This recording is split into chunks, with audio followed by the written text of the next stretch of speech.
Başı rahmet, ortası mağfiret ve sonu kurtuluş olan Ramazan ayı ülkemizde olduğu gibi Türkmenistan'da da huzurla geçiyor sayın seyirciler. Maniler okunuyor, camiler dolup taşıyor, iftarlarda buluşan Türkmenler Ramazan'ı doya doya yaşıyor.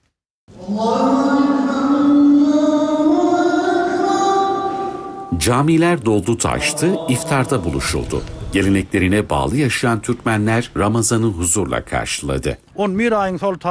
11 ayın sultanı Ramazan ayı bereketiyle geldi. Türkmenlerde Ramazan ayına Oraz ayı deniliyor.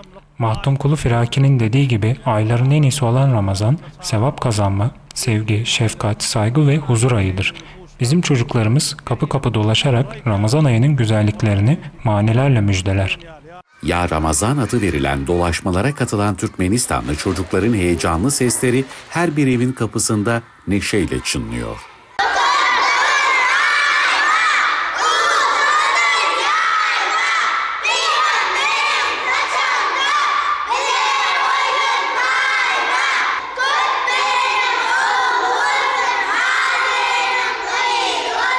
Ülkede Ramazan ayında küsler barıştırılıyor, kültür ve gelenekler yaşatılıyor.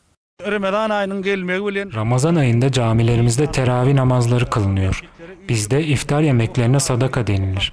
Birçok yerde sadakalar veriliyor. Büyüklerimiz küsleri barıştırıyor. Sahabelerin ve Yusuf Hemedani gibi mutasavvıfların yaşadığı Türkmenistan'da geçmişte olduğu gibi bugün de dini yaşama önem veriliyor.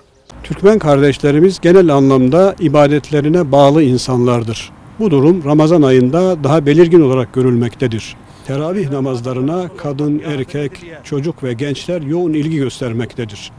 Kur'an okuyan ve oruç tutanların oranı oldukça yüksektir. Diğer taraftan Türkmenistan'ın milli lideri Gurbanguly Berdimuhamedov da Ramazan ayında geniş katılımlı iftarlar vermek suretiyle kadim bir geleneği yaşatmaktadır.